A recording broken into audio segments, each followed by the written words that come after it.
शाह महमूद कुरैशी ने आके कहा है कि मैं गलत बात नहीं करूंगा, वो अंदर ही है। शाह महमूद ने ये जब स्टेटमेंट दिया था उस टाइम पे एकदम सूरत हाल काफ़ी बिगड़ गई थी और शेलिंग भी हो रही थी। कुछ देर के लिए थमा है, लेकिन मुझे लगता नहीं है कि ये लोग अभी इतनी जल्दी वापस जाएंगे अनलेस एंड अनटिल अदालत की तरफ से किसी किस्म का कोई ऐसा हुक्म आ जाए। यार छोड़ दो अब जान, जज ज़ेबा वाले केस की अदालतों में पेश ज़रूर होना चाहिए। इमरान खान साहब, शाह अमीरुद्दीन साहब हमारे साथ मौजूद हैं, सुनो टीवी पे प्राइम टाइम कर रहे हैं। उनसे पूछते हैं कि यहाँ वो कैसे आए हैं, जॉगर्स में ही आ गए हैं, तो कैसे मुमकिन हुआ, क्योंकि हर तरफ से हमने देखा कि रास्ते बंद हैं और जो कारकुनान अंदर मौजूद हैं वही मौजूद हैं, बाहर से पुलिस किसी को आने नहीं दे रही। अस्सलाम वालेकुम सर। वालेकुम अस्सलाम। कैसे अंदर आए?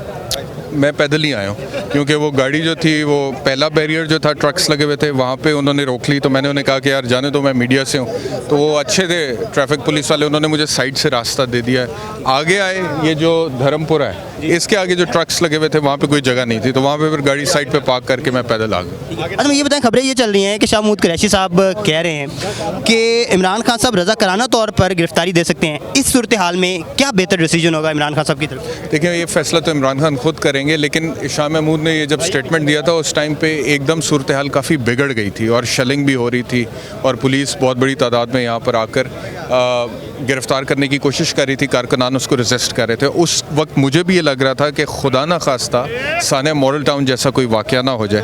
तो मेरे ख्याल में उस सिचुएशन को डिफ्यूज़ करने के लिए शाह महमूद कुरैशी हो सकता है और उन्होंने स्टेटमेंट दिया कि मुझे आप दिखाएं, मैं अपने चेयरमैन से डिस्कस करूँगा। तो अगर ये चीज़, इस चीज़ का अंदाज़ा हो गया जो है इदारों को, तो वो हो नहीं सकता, आप नहीं समझते कि वो प्रेशर डालेंगे फिर वो मजीद शेलिंग करेंगे? अगर इस तरह से ये गिरफ्तारी मिलती है गिरफ्तार नहीं कर सकता। मेरे ख्याल में शेलिंग का जहाँ तक ताल्लुक है वो तो सिलसिला हर थोड़े वक्फे के बाद हो रहा है ना, तो अभी कुछ देर के लिए थमा है, लेकिन मुझे लगता नहीं है कि ये लोग अभी इतनी जल्दी वापस जाएंगे अनलेस एंड अनटिल अदालत की तरफ से किसी किस्म का कोई ऐसा हुक्म आ जाए। क्योंकि पीटीआई की तरफ से जो पिटीशन इस्लामाबाद हाई कोर्ट में डाली गई है, असूलन तो मैं समझता हूँ कि उसको अर्जेंट बेसिस पे कोर्ट को सुनना चाहिए था। अदालतें होती इसलिए, और हाई कोर्ट का जज as a lawyer I know is a 24/7 जज।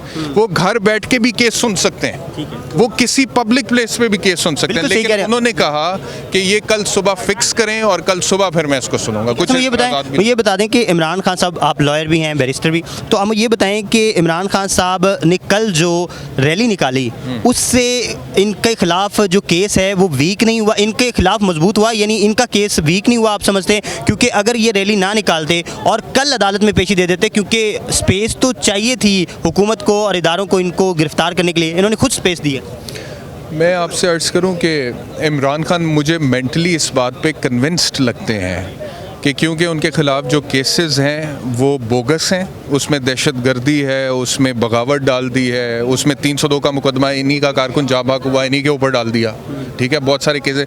तो उन्हें ये लगता है कि उनका कारकुन ये बात समझेगा कि मैं अपने कारकुन के लिए रैली में तो निकलता हूँ, लेकिन इन केसेस में अगर मैं नहीं भी जाता तो वो समझेगा कि क्योंकि केसेस बोगस हैं तो इमरान खान अगर नहीं भी जा रहा तो इसका ये मतलब नहीं है कि इमरान खान कानून को नहीं मानता। लेकिन ये जो केस था, एक तो ये तोशाखाना केस था और दूसरी बात ये कि इमरान खान साहब सिक्योरिटी कंसर्न्स की वजह से ज़ेबा वाला केस था। यार छोड़ दो अब जान, जज ज़ेबा वाले केस की तौहीन अदालत की कार्रवाई शुरू हुई, ठीक है, वो तौहीन अदालत की कार्रवाई में आपने कहा कि अपोलोजाइज करें, अपोलोजाइज कर लिया, उसके बाद जज ज़ेबा के पास जाके अपोलोजाइज कर दिया, अभी तक वो केस खत्म नहीं हो रहा। अब उसमें से क्या निकालना? खान साहब ने जो जवाब पेश किया सिक्योरिटी कंसर्न, मुझे आप ये बताएं, अब तोशाखाना, एक सेकंड, तोशाखाना आप मुझे बताएं कि तोशाखाना में यही है ना इल्ज़ाम की घड़ी ली और उसको बेच दिया। मैं पहले दिन से कह रहा हूँ कि कानूनी तौर पे तो वो गलत नहीं है, लेकिन चलो आप जो भी तनकीद कर, अब किस किस की घड़ी नहीं निकली, इवन के जरदारी साहब और नवाज शरीफ साहब की तो गाड़ियाँ निकल आई हैं जो कानूनी तौर पे वो ले नहीं सकते थे। तो एक तरफ जिन्होंने गैर कानूनी हरकत की है तोशाखाना के हवाले से उनके खिलाफ कोई कार्रवाई नहीं है, दूसरी तरफ जिसने कानूनी तौर पर घड़ी ली है लेकिन इनके बकौल इखलाकी तौर पर दुरुस्त नहीं है, उसको अरेस्ट करना है। सिर्फ आखिरी सवाल मुझे ये बता दें, सारी सूरत हाल को देखते हुए बतौर कानूनी माहिर आप क्या समझते हैं, कानूनी राह क्या इख्तियार करनी चाहिए इमरान खान साहब को सारी सूरत हाल से निकलने के लिए?